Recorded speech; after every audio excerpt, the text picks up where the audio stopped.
Welcome to Suman Guru education YouTube channel. Suman Guru education YouTube ఛానల్‌కి స్వాగతం.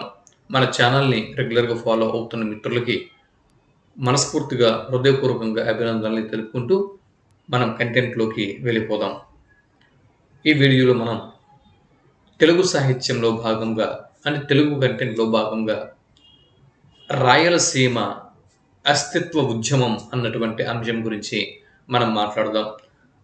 సాధారణంగా యూజీసీ నెట్ అవ్వచ్చు, ఏపీ సెట్ అవ్వచ్చు, లేదా తెలంగాణ సెట్ అవ్వచ్చు, లేకపోతే డిఎస్సి అవ్వచ్చు, జేఎల్స్ అవ్వచ్చు.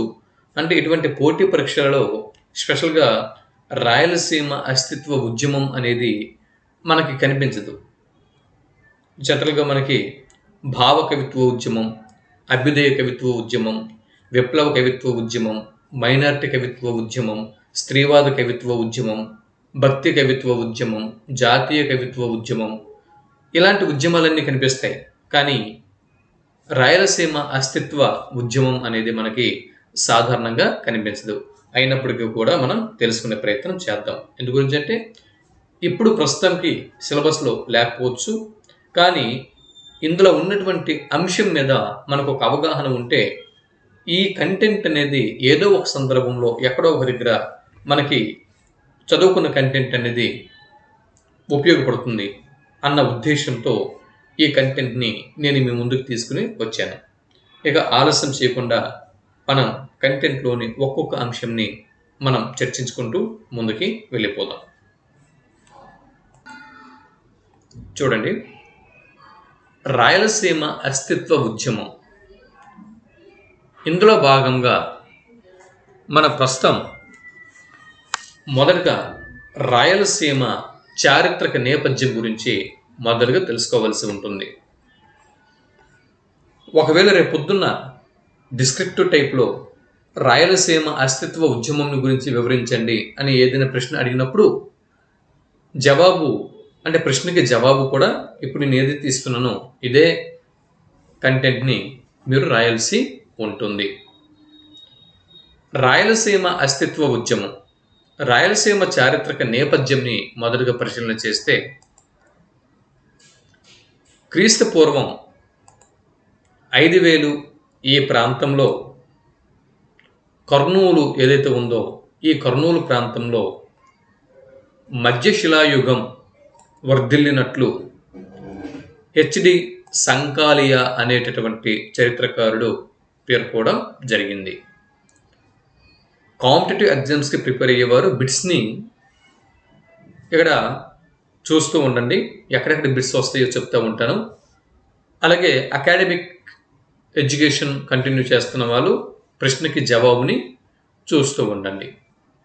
సరే, క్రీస్తు పూర్వం 5000 ప్రాంతంలో కర్నూలు ప్రాంతం ఏదైతే ఉందో కర్నూలు ఇక్కడ మధ్యశిలాయుగానికి చెందినటువంటి ఆనవాళ్ళు లభించినట్లు, ఇక్కడ మధ్యశిలాయుగం వర్ధిల్లినట్లు హెచ్డి సంకాలియా అనే చరిత్రకారుడు పేర్కొన్నాడు. ఎవరండి? సంకాలియా. పేరు గుర్తుపెట్టుకోండి. కర్నూలు ప్రాంతంలో ఏ యుగానికి చెందినటువంటి ఆనవాళ్ళు దొరికాయి? ఏ శిలాయుగం వర్ధిల్లింది? మధ్యశిలాయుగం వర్ధిల్లింది. కడప, అనంతపురం ఈ జిల్లాలని తీసుకుంటే కడప, అనంతపురం ఈ జిల్లాలలో అనేక చోట్ల పాతరాతి యుగానికి చెందిన జనపదాలు, పాతరాతి యుగానికి చెందినటువంటి పనిముట్లు, వీటిని బ్రూన్ ఫూట్ అనేటటువంటి పురాతత్వ శాస్త్రవేత్త కనుక్కున్నాడు. ఇదొక బిట్టు. కడప, అనంతపురం జిల్లాలలో కడప మరియు అనంతపురం ఈ రెండు జిల్లాలలో పాతరాతి యుగానికి చెందిన జనపదాలు, పనిముట్లు, వీటిని బ్రూన్ ఫూట్ అనేటటువంటి పురాతత్వ శాస్త్రవేత్త కనుక్కున్నాడు. దీన్ని బట్టి కడప, అనంతపురం ఈ ప్రాంతాల్లో పాతరాతి యుగం వర్ధిల్లినది అని మనం అంచనా వేయొచ్చు. ఇకపోతే రాయచూరు, బళ్ళారి ప్రాంతాలు ఏవైతే ఉన్నాయో రాయచూర్ మరియు బళ్ళారి, ఇవి బళ్ళారి రాయచూర్ ఇవి కర్ణాటక రాష్ట్రంలో నేడు కర్ణాటక రాష్ట్రంలో ఉన్నాయి. ఈ ప్రాంతాలను ఆగ్నేయ ఆసియాలో నూతన శిలాయుగపు సంస్కృతికి చెందినటువంటి జన్మస్థలాలుగా కంబంపాటి సత్యనారాయణ గారు పేర్కోవడం జరిగింది. ఇక్కడ కర్నూలు ప్రాంతంలో మధ్యశిలాయుగం వర్ధిల్లింది అంటున్నారు. కడప, అనంతపురంలో ఏ 2 జిల్లాలలో పాతరాతి యుగం వర్ధిల్లింది అని చెప్పి అంటున్నారు. రాయలసీమ మరియు బళ్ళారి ఏ ప్రాంతాలలో నూతన శిలాయుగం సంస్కృతి వర్ధిల్లింది అని చెప్పి అంటున్నారు. ఎవరంటున్నారు? కంబంపాటి సత్యనారాయణ గారు పేర్కొంటున్నారు. రాయలసీమలోని పలు జిల్లాలలో ఆయా నదీ పరివాహక ప్రాంతాలలో పాత శిలాయుగానికి చెందిన పనిముట్లు కూడా లభించాయి. రాయలసీమలో వివిధ జిల్లాలలో నదీ పరివాహక ప్రాంతాలలో ఏ యుగానికి చెందిన పనిముట్లు లభించాయండి? పాత శిలాయుగానికి చెందిన పనిముట్లు లభించాయి. ఈ సంఘటనలు ఏవైతే ఉన్నాయో ఇవి రాయలసీమ యొక్క ప్రాచీనతకు అద్దం పడుతున్నాయి. అంటే రాయలసీమ ఈ భూమి యొక్క చరిత్రలో, ఈ సృష్టిలో ఎంత ప్రాచీనమైనటువంటి ప్రాంతమో ఇక్కడ ఈ సంఘటనలు మనకి తెలుపుతున్నాయి. రాయలసీమ తొలుత మగధ సామ్రాజ్యంలో భాగంగా ఉండేది. రాయలసీమ తొలుత మగధ సామ్రాజ్యంలో భాగంగా ఉండేది. చూడండి, రాయలసీమ మగధ సామ్రాజ్యంలో భాగంగా ఉండేది. అప్పటి నుంచే ఈ ప్రాంతాన్ని అనేక రాజవంశాలు పరిపాలన చేశాయి. ఇక మౌర్యుల కాలం నాటి అశోకుని శాసనాలు రాయలసీమలో లభిస్తున్నాయి. శాతవాహనుల పాలనలో కొంతకాలం రాయలసీమ ఉండింది. క్రీస్తకం 6వ శతాబ్దపు ప్రాంతంలో పల్లవులు, రేనాటి చోళులు, ఆ తర్వాత బాదామి చాళుక్యులు కూడా ఈ రాయలసీమ ప్రాంతాన్ని పరిపాలన చేశారు. ప్రస్తుతం రాయలసీమ ప్రాంతాన్ని పాలన చేసినటువంటి వివిధ రాజవంశాల గురించి మనం మాట్లాడుతున్నాం. పశ్చిమ గాంగులు, వైదంబులు, తెలుగు చోళులు, హంపి విజయనగరం ప్రభువులు వీరు కూడా రాయలసీమ ప్రాంతాన్ని పరిపాలన చేశారు. తర్వాత కాలంలో ఐరోపా వారి పాలనలో రాయలసీమ దత్త మండలంగా మారింది. ఐరోపా వారి కాలంలో రాయలసీమ దత్త మండలంగా మారింది. ఇక రాయలసీమకు ఆ పేరు ఎలా స్థిరపడింది అంటే, రాయలసీమకు ఆ పేరు స్థిరపడినటువంటి సందర్భం, ఒకనాడు రతనాల సీమగా పేరొందిన ప్రాంతం నేడు రాళ్ల సీమగా మారిపోయింది. దీని వెనక ఉన్న స్టోరీని చూద్దాం. హిరణ్యక రాష్ట్రము, ములికినాడు, రేనాడు అని వివిధ పేర్లతో రాయలసీమ ప్రాంతం పిలువబడింది.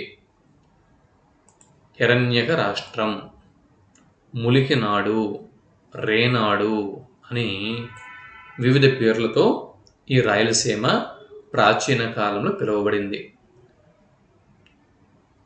ఇక్కడ చూడండి, ఏం చెప్పుకుంటున్నాం మనము? ఇంతకుముందు రాయలసీమ యొక్క చరిత్ర గురించి మనం చెప్పుకున్నాం. పూర్వ చరిత్ర అంటే సాధారణంగా ఇంట్రడక్షన్, హిస్టరీ గురించి. ఇప్పుడు రాయలసీమకు ఆ పేరు స్థిరపడినటువంటి సందర్భం గురించి మాట్లాడుతున్నాం. అయితే రాయలసీమ ఏమని పిలిచేవారండి? హిరణ్యక రాష్ట్రం అని, ములికినాడు అని, రేనాడు అని అనేక పేర్లతో రాయలసీమని పిలిచేవారు.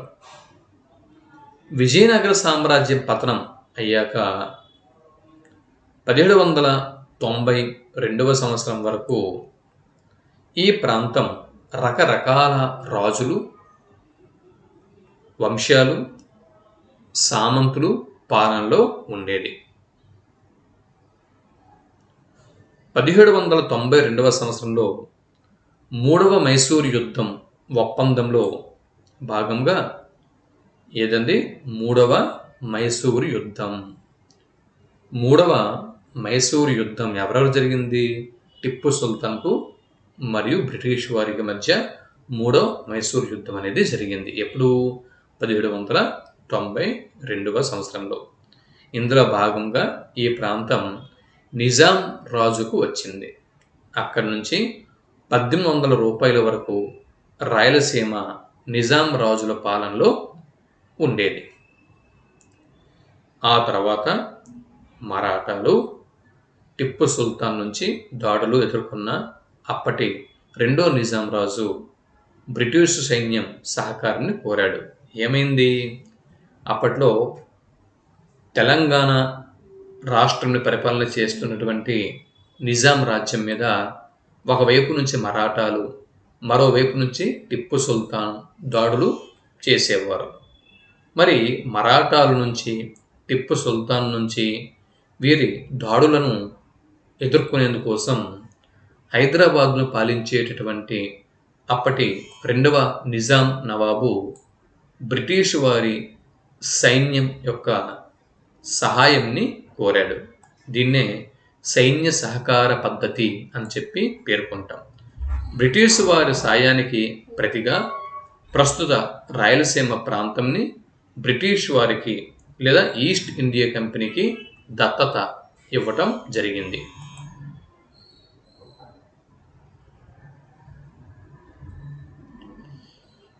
దీన్ని బ్రిటిష్ వారు అప్పటి మద్రాసు రాష్ట్రంలో కలిపి సీడెడ్ ప్రాంతము అని పిలవడం మొదలుపెట్టారు.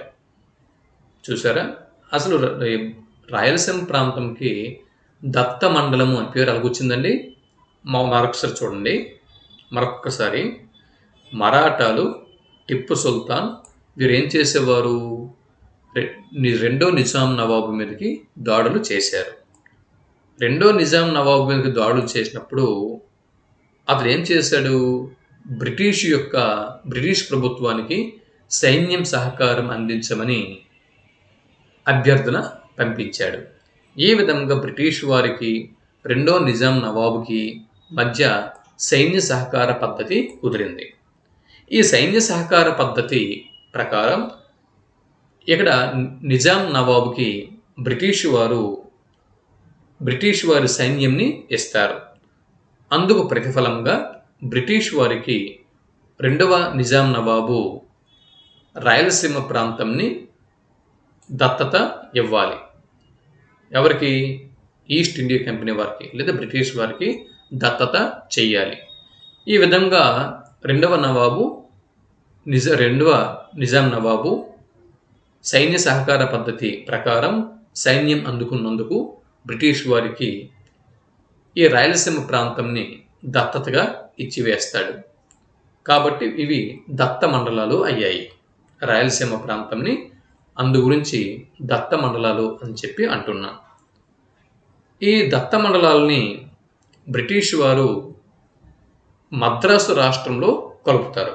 ఇప్పుడు బ్రిటిష్ వారు రెండవ నిజాం దగ్గర నుంచి, హైదరాబాద్ నవాబు అయినటువంటి రెండవ నిజాం దగ్గర నుంచి ఈ బ్రిటిష్ వారు దత్త మండలాలని తీసుకొని ఈ దత్త మండలాల్ని మద్రాసు రాష్ట్రంలో కలిపివేస్తారు. మద్రాసు రాష్ట్రంలో కలిపి సీడెడ్ అని ఈ ప్రాంతానికి నామకరణం చేస్తారు. ఇది 1800వ సంవత్సరంలో జరిగింది. ఈ సీడెడ్ జిల్లాలను తెలుగులో దత్త మండలాలుగా వ్యవహరించేవారు. ఈ పాశ్చాత్యుల కాలంలో ప్రస్తుతం అనంతపురం, కర్నూలు, కడప, చిత్తూరు జిల్లాలు మరియు ప్రకాశం జిల్లాలోని కంబం, మార్కాపురం, గిద్దలూరు ప్రాంతాలు, కర్ణాటకలోని బళ్ళారి, తుముకూరు, దావనగిరి ఈ ప్రాంతాలన్నింటినీ కూడా కలిపి దత్త మండలం అని వ్యవహరించేవారు. అంటే దత్త మండలాల్లో ఏ ప్రాంతాలు కలిసి ఉండేవి? దత్త మండలంలో అనంతపురము, కర్నూలు, కడప, చిత్తూరు అంటే ఇప్పుడు ప్రస్తుతం రాయలసీమలో ఉన్నటువంటి నేటి ఈ 4 జిల్లాలు, అలాగే కోస్తా ఆంధ్రలో ఉన్నటువంటి ప్రకాశం జిల్లాలోని ఖమ్మం, మార్కాపురం, గిద్దలూరు ప్రాంతాలు, నేటి కర్ణాటకలోని బళ్ళారి, తుముకూరు, దావనగిరి ప్రాంతాలు ఇవన్నీ కూడా దత్త మండలంలో భాగంగా ఉండేవి. వీటన్నిటిని ఉమ్మడిగా దత్త మండలాలు అని పిలిచేవారు. ఇంగ్లీష్లో ఒక ప్రాంతంని లేదా ప్రాంతంపై అధికారంని బదిలీ చేయటంని సీడెడ్ అని చెప్పి అంటారు. సీడెడ్ లేదా దత్త మండలం అన్న పదం బానిసత్వాన్ని సూచిస్తుంది. ఇది చాలా అవమానకరంగా ఉంది అన్న ఉద్దేశంతో ఈ దత్త మండలాలు లేదా సీడెడ్ అనేటటువంటి ఈ పేరుని మార్చాలి అనేటటువంటి ప్రతిపాదనలు ఆ సమావేశంలో వచ్చాయి. ఏ సమావేశంలో వచ్చాయి? 1928 నవంబరు 17, 18 తేదీల్లో నంద్యాలలో ఆంధ్ర మహాసభలు జరిగాయి కదా. ఈ ఆంధ్ర మహాసభలు అనేటటువంటి ఈ సమావేశంలో, ఈ ఆంధ్ర మహాసభల్లో ఈ ప్రతిపాదనలు వచ్చాయి. ఏ ప్రతిపాదనలు వచ్చాయి అంటే, ఈ దత్త మండలాలు అన్నటువంటి ఈ పేరు బానిసత్వాన్ని సూచిస్తుంది కాబట్టి బ్రిటిష్ వారు వెళ్ళిపోయిన తర్వాత కూడా ఈ దత్త మండలాలు అనే పేరు దేనికి, ఈ పేరుని మార్చేద్దాం అని చెప్పి 1928 సంవత్సరంలో నవంబర్ నెలలో 17, 18 తేదీలలో నంద్యాలలో ఆంధ్ర మహాసభలు జరిగాయి. ఈ నంద్యాల ఆంధ్ర మహాసభల్లో ఈ ప్రతిపాదన వచ్చింది. దత్త మండలాల పేరుని మార్చాల్సిందిగా ఈ ప్రతిపాదనలు వచ్చాయి. అప్పుడు అనంతపురం జిల్లాకు చెందినటువంటి ఏ జిల్లా అండి? అనంతపురం జిల్లా. అనంతపురం జిల్లాకు చెందినటువంటి, బాగా గుర్తుపెట్టుకోండి, చిలుకూరి నారాయణరావు గారు సీడెడ్ అనేటటువంటి పదానికి బదులుగా రాయలసీమ అన్న పేరు వాడాలి అని ప్రతిపాదన చేశారు. బాగా గుర్తుపెట్టుకోండి. గాడిచెర్ల హరిసర్వోత్తమరావు గారు అని చెప్పి అంటారు, కాదండి, చిలుకూరి నారాయణరావు గారు సీడెడ్కు బదులు రాయలసీమ అన్న పేరు వాడాలి అని చెప్పి ప్రతిపాదన చేశారు. బిట్టు మనకు రావచ్చు. 1928 నవంబర్లో ఆంధ్ర మహాసభలు నంద్యాలలో జరిగాయి అన్న బిట్టు గుర్తుపెట్టుకోవాలి. ఇకపోతే అనంతపురం జిల్లాకు చెందినటువంటి చిలుకూరి నారాయణరావు గారు ఈ నంద్యాల ఆంధ్ర మహాసభల్లో సీడెడ్కు బదులు రాయలసీమ అన్న పేరుని వాడాలి అని చెప్పి ప్రతిపాదన చేశారు. బళ్ళారి, అనంతపురం, కడప, చిత్తూరు, కర్నూలు ప్రాంతాలను రాయలసీమగా పిలవాలి అని చెప్పి ఈ సభల్లో తీర్మానం చేయడం అనేది జరిగింది. అయితే వాస్తవానికి రాయలసీమకు ఈ పేరు పెట్టింది స్వతంత్ర సమరయోధుడు గాడిచెర్ల హరిసర్వోత్తమరావు అనుకునేవారు చాలామంది. కానీ 1928 నవంబర్ 17, 18 తేదీల్లో ఆంధ్ర మహాసభలు జరిగాయని చెప్పుకుంటున్నాం కదా. ఈ ఆంధ్ర మహాసభల్లో భాగంగా దత్త మండలం సమావేశాలు కూడా జరిగాయి. ఎక్కడ?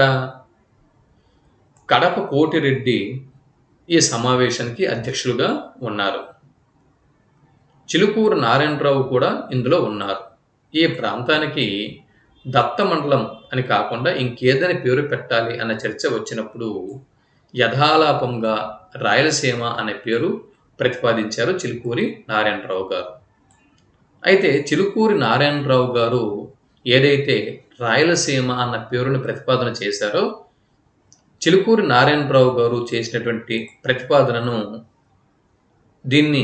ఈ తీర్మానంని ఆమోదించిన వారు పప్పూరి రామాచార్యులు వారు ఈ తీర్మానంని ఆమోదిస్తారన్నమాట. ఇకపోతే 1946 జనవరి 3వ తేదీన రాయలసీమ భాషా సంపద పేరుతో రాయలసీమ భాషా సంపద అనేటటువంటి ఈ పేరుతో చేసినటువంటి రేడియో ప్రసంగంలో ఈ విషయాన్ని చిలుకూరి నారాయణరావు గారు స్వయంగా చెప్పుకున్నారు. రాయలసీమకు ఆ పేరు పెట్టుకున్నందుకు గర్విస్తున్నట్లుగా స్వయంగా చిలుకూరి నారాయణరావు గారే ఈ విషయంని చెప్పారు. ఎప్పుడు 1946 జనవరి 3వ తేదీన రాయలసీమ భాషా సంపద పేరుతో ఒక రేడియో ప్రసంగంలో పాల్గొన్నారు చిలుకూరి నారాయణరావు గారు. ఈ రేడియో ప్రసంగంలో ఆయన ఏమని చెప్పుకున్నారు అంటే, రాయలసీమకు ఆ పేరుని పెట్టినందుకు నేను గర్విస్తున్నాను అని చిలుకూరి నారాయణరావు గారు ఆ రేడియో ప్రసంగంలో చెప్పుకున్నారు. ఇకపోతే టేకుమల్ల కామేశ్వరరావు గారు వాంగ్మయ మిత్రుడు అనేటటువంటి ఒక గ్రంథంని రచించాడు. ఎవరండి? టేకుమల్ల కామేశ్వరరావు గారు వాంగ్మయ మిత్రుడు అనే గ్రంథంలో రాయలసీమ పేరు పెట్టడం గురించిన చరిత్ర సవివరంగా ఉంది అని, శ్రీ వెంకటేశ్వర విశ్వవిద్యాలయంలో చరిత్ర పురావస్తు శాస్త్ర ఆచార్యులు నాగోలు కృష్ణారెడ్డి గారు బీబీసీకి ఇచ్చినటువంటి ఒక ఇంటర్వ్యూలో ఆయన పేర్కోవడం జరిగింది. ఓకేనా? ఎవరండి? నాగోలు కృష్ణారెడ్డి గారు.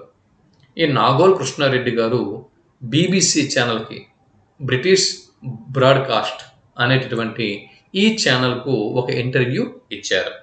ఈయనెవరు? నాగోలు కృష్ణారెడ్డి గారు ఎవరు? చరిత్ర మరియు పురావస్తు శాస్త్ర ఆచార్యులు. ఎక్కడ? శ్రీ వెంకటేశ్వర విశ్వవిద్యాలయంలో. ఓకే, శ్రీ వెంకటేశ్వర విశ్వవిద్యాలయంలో చరిత్ర పురావస్తు శాస్త్ర ఆచార్యులు అయినటువంటి నాగోలు కృష్ణారెడ్డి గారు బీబీసీతో ఒక ఇంటర్వ్యూ ఇస్తూ ఆయన ఏమన్నారండి? ఆయన ఏమని చెప్పారు అంటే, టేకుమల్ల కామేశ్వరరావు గారు వాంగ్మయ మిత్రుడు అనేటటువంటి ఒక గ్రంథం రచించారండి. ఆ గ్రంథంలో రాయలసీమ పేరు పెట్టడం గురించి దానికి సంబంధించినటువంటి చరిత్రను సవివరంగా వివరించి ఉన్నారని ఈ విషయాల్ని నాగోలు కృష్ణారెడ్డి గారు అన్నారు బీబీసీ ఇంటర్వ్యూలో.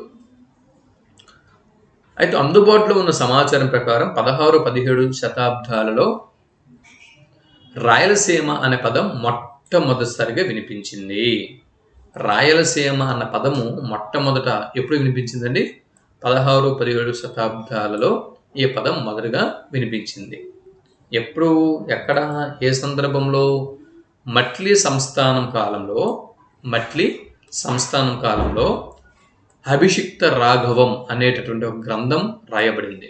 ఈ అభిషిక్త రాఘవం అనే గ్రంథంలో రాయలసీమ అన్న పదం 16-17 శతాబ్దాలలో కనిపిస్తుంది. తెలుగు సాహిత్యంలో రాయలసీమ పదం కనిపించింది అదే మొట్టమొదటిసారిగా. ఇది తెలుగు సాహిత్యంలో రాయలసీమ అన్న పదం మొట్టమొదటిసారిగా ఏ గ్రంథంలో కనిపించింది అని బిట్టు వస్తే అభిషిక్త రాఘవం అనే గ్రంథంలో. ఇది 16-17 శతాబ్దాలకు చెందినటువంటి గ్రంథం. ఇది మట్లీ సంస్థానం కాలంలో రాయబడినటువంటి గ్రంథం. మట్లీ సంస్థానం యొక్క రాజధాని ప్రస్తుతం కడప జిల్లాలోని సిద్ధవటం దగ్గరలో ఉండేది అని కృష్ణారెడ్డి గారు వివరించడం జరిగింది. ఇకపోతే రాయలసీమ అస్తిత్వ స్పృహతో వచ్చిన కావ్యాల గురించి ఇప్పుడు మనం తెలుసుకునే ప్రయత్నం చేద్దాం. ఇప్పుడు మనం ఏం చెప్పుకుంటున్నాం? రాయలసీమ అస్తిత్వం గురించి మనం మాట్లాడుకుంటున్నాం. ఇదే రాయలసీమ అస్తిత్వంతో వచ్చినటువంటి, ఈ స్పృహతో వచ్చినటువంటి కావ్యాల గురించి ఒకసారి మనం మాట్లాడుకునే ప్రయత్నం చేద్దాం. రాయలసీమ అస్తిత్వవాదం గురించి మనం మాట్లాడుకునే ముందు ఒక చిన్న రిక్వెస్ట్ అండి. ఎవరైతే ఆంధ్రప్రదేశ్ రాష్ట్రంలో మెగా డిఎస్సి రాయబోతున్నారో, ప్రస్తుతం 2024 సంవత్సరంలో ఒకవేళ మహాకూటమి జనసేన, టీడీపీ, బీజేపీ ఈ కూటమి వచ్చినట్లయితే మనకి మెగా డిఎస్సి అనేది రాబోతుంది.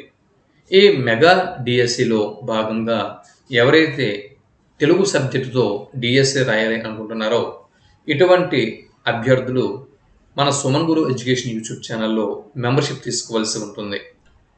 ఈ మెంబర్షిప్కు సంబంధించినటువంటి వివరాలు, డీటెయిల్స్ అన్నీ కూడా వీడియో క్రింద డిస్క్రిప్షన్లో ఇచ్చాను. ఒకసారి డిస్క్రిప్షన్లోకి వెళ్ళి చూడండి. ఓకేనా?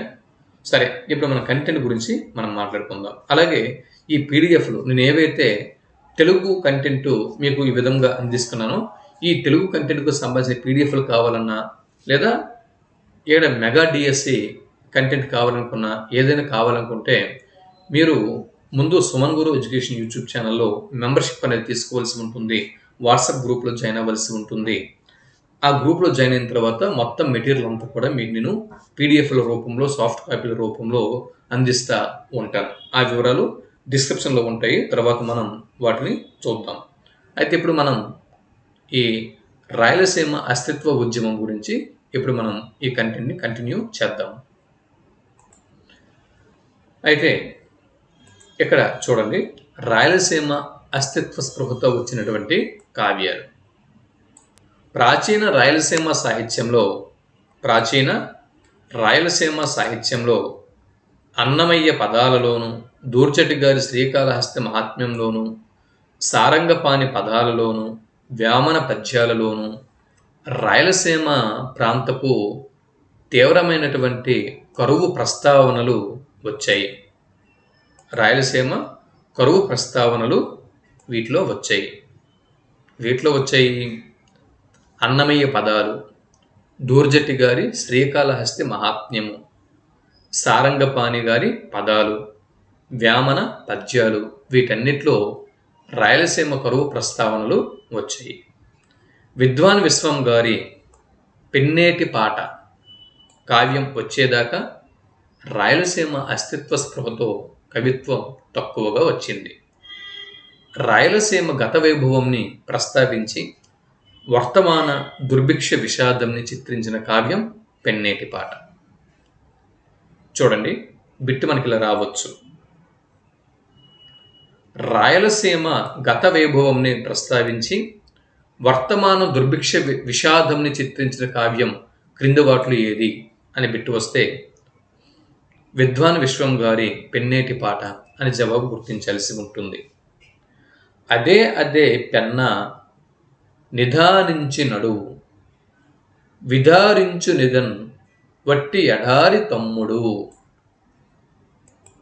అదే పెన్న నిధానించి నడువు, విధారించు నిధన్ వట్టి ఎడారి తమ్ముడు అనే సాగే రచన రాయలసీమ అస్తిత్వ వేదనకు అక్షర రూపం. ఇవి విద్వాన్ విశ్వం గారి పెన్నేటి పాట అనేటటువంటి కావ్యంలోని పదాలు. ఇకపోతే పుట్టపర్తి నారాయణాచార్యులు గారు మేఘదూతం అన్న కావ్యంని రచించారు. ఇందులో రాయలసీమ కరువును, ముఠా తత్వంని చిత్రించారు. చూడండి, రాయలసీమ ప్రాంతపు కరువును, ముఠా తత్వంని రాయలసీమ కరువును, ముఠా తత్వంని చిత్రించిన పుట్టపర్తి నారాయణాచార్యుల వారి రచన క్రింది వాటిలో ఏది గుర్తించండి అని బిట్టు వస్తే మేఘదూతం అని జవాబు గుర్తించాల్సి ఉంటుంది.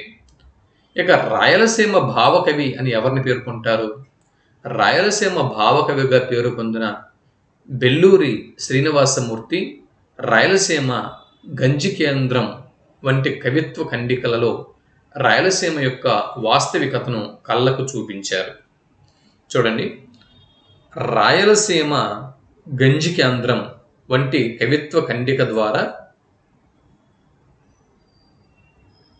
రాయలసీమ యొక్క వాస్తవికతను కళ్ళకు చూపించిన ప్రముఖ రాయలసీమ భావకవి ఎవరు అని బిట్టు వస్తే బెల్లూరి శ్రీనివాసమూర్తి అని మనం జవాబు గుర్తించాల్సి ఉంటుంది. రాయలసీమ రైతు కావ్యం కూడా 1952 నాటి రాయలసీమ కరువుని చిత్రించింది. 1980 తర్వాత ఉద్యమాల ప్రభావంతో రాయలసీమ కవులలో తీవ్రమైన చలనం సంభవించింది.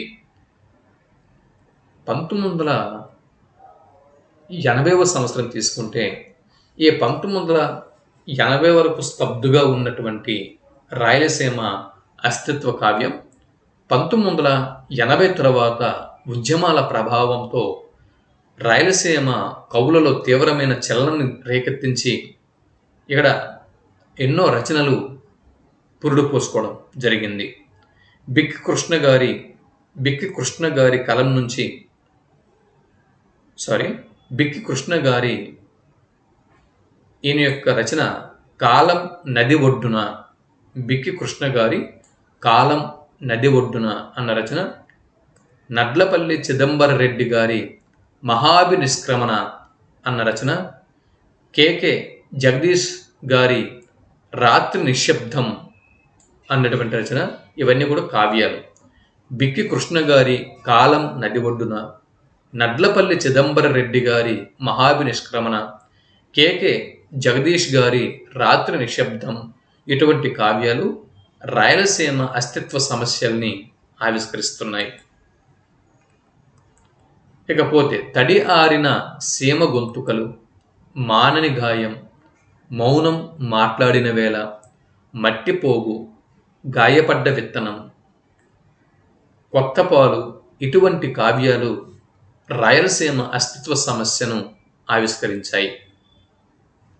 ఇవి రాయలసీమ అస్తిత్వంని ఆవిష్కరించినటువంటి పలు కావ్యాలు. ఇప్పుడు రాయలసీమ అస్తిత్వంని తెలిపేటటువంటి కథల గురించి పరిశీలన చేస్తే, రాయలసీమ కథానిక 1882 సంవత్సరంలోనే మొదలయ్యింది. Note this point. రాయలసీమ కథానిక రచన 1882 సంవత్సరంలోనే ప్రారంభమైంది. అయితే 1950 దాకా రాయలసీమ నుంచి వచ్చిన కథలు కానీ కథానికలు కానీ సంపూర్ణంగా లభించడం లేదు. 1882 నుంచి రాయలసీమ కథానికలు ప్రారంభమైన 1950 దాకా ఈ ప్రాంతపు కథలు కానీ కథానికలు కానీ సంపూర్ణంగా మనకి లభించడం లేదు. రైతుకు భూమికి ఉండే సంబంధం తల్లికి బిడ్డకు ఉండే సంబంధం వంటిది. ప్రకృతి సహకరించలేదనో, పాలకులు సహకరించలేదనో రైతు భూమిని వదులుకోడు. సమయం రాగానే పొలంని పలకరిస్తాడు రైతు. ఈ వాస్తవంని కేతు విశ్వనాథరెడ్డి నమ్ముకున్న నేల, చిలుకూరి దేవపుత్ర గారి మన్ను తిన్న మనిషి వంటి కథల్లో చిత్రించారు. 1983 ప్రాంతంలో రాయలసీమ నాయకులు పాదయాత్రలు ప్రారంభించగానే రాయలసీమ రచయితల్లో అదివరకే ఉన్న చైతన్యం ఇనుమడించింది. 4 జిల్లాల నుంచి దాదాపు 3 తరాల రచయితలు కమ్ముకొని కథలు వెలువరించారు. ఈ సమయంలో కథా రచయితల సంపుటాల ప్రచురణ, కథా సంకలనాల ప్రచురణ ఉధృతంగా జరిగింది. వాలిన మబ్బులు, విభజన రేఖలు, సీమ కథలు, పల్లె మంగలి కథలు, రాతి పూలు, ఇనుప గజ్జెల తల్లి ఇటువంటి కథా సంపుటాలు 100 దాకా వచ్చాయి. పై సంపుటాల్లో రాయలసీమ అస్తిత్వ సమస్య అయిన కరువు, దానికి అనుబంధపు ఫ్యాక్షనిజం వాస్తవిక రూపంలో చిత్రించబడింది. రాయలసీమ అంతటా చూడండి, రాయలసీమ అంతటా మిగిలి ఉన్నటువంటి ఒక మంచిని మధురాంతకం రాజారాం గారు గాలివీడు నుండి న్యూయార్క్ దాకా అన్న కథలో చూపించారు. ఇక్కడ బిట్టు చూడండి. గాలివీడు నుండి న్యూయార్క్ దాకా అన్న కథా రచయిత ఎవరండి? మధురాంతకం రాజారాం గారు. ఇతడు రాయలసీమలోని ఫ్యాక్షనిజము, కరువు ఇటువంటి వాటినే కాకుండా రాయలసీమ భూమిలో, ఆ మట్టిలో, ఆ ప్రాంతంలో మిగిలిన ఉన్నటువంటి మంచిని గాలివీడు నుండి న్యూయార్క్ దాకా అన్నటువంటి ఈ కథలో రాయలసీమలో మిగిలి ఉన్నటువంటి మంచితనంని చూపించారు మధురాంతకం రాజారాం గారు. విభజన రేఖలు అనే కథా సంకలనం కర్నూలు రచయితల నుంచి వెలువడింది. ఇది రాయలసీమ అస్తిత్వ సాహిత్యంలో తాజా పరిణామాలకు సంకేతం అని చెప్పి ఇక్కడ ఈ వ్యాసంని మనం ముగించాల్సి ఉంటుంది. ఓకే, ఇది ఇక్కడితో మన వ్యాసం ముగిసింది. ఏంటి మన వ్యాసం పేరేంటి? రాయలసీమ అస్తిత్వ ఉద్యమం. రాయలసీమ అస్తిత్వ ఉద్యమంలో భాగంగా మనం ఏమేమి తెలుసుకున్నాం? రాయలసీమ చారిత్రక నేపథ్యం గురించి తెలుసుకున్నాం. రాయలసీమకు ఆ పేరు ఎలా స్థిరపడింది అన్న విషయం గురించి మనం తెలుసుకున్నాం. ఇకపోతే రాయలసీమ అస్తిత్వ స్పృహతో వచ్చినటువంటి కావ్యాల గురించి మనం తెలుసుకున్నాం. రాయలసీమ అస్తిత్వంని తెలిపేటటువంటి కథల గురించి ఈ వ్యాసంలో మనం తెలుసుకోవడం జరిగింది. ఓకేనా? మరి ఈ పీడిఎఫ్లు కావాలన్నా, మన కంటెంట్ యొక్క పీడిఎఫ్లన్నీ కూడా కావాలి అనుకుంటే సుమన్ గురు ఎడ్యుకేషన్ యూట్యూబ్ ఛానల్, వాట్సాప్ ఛానల్లో మెంబర్షిప్ తీసుకోవాల్సి ఉంటుంది. ఈ వాట్సాప్ గ్రూప్లో జాయిన్ అయిన తర్వాత మీకు ఈ పీడిఎఫ్ సాఫ్ట్ కాపీని నేను అందిస్తాను. దాని తర్వాత DSC, mega DSC Telugu content మరియు మెథడాలజీ కూడా అందించే ప్రయత్నంలో ఉన్నా. సో ఆ క్లాసులు కూడా రేపటి నుంచి నేను అందిస్తున్నాను.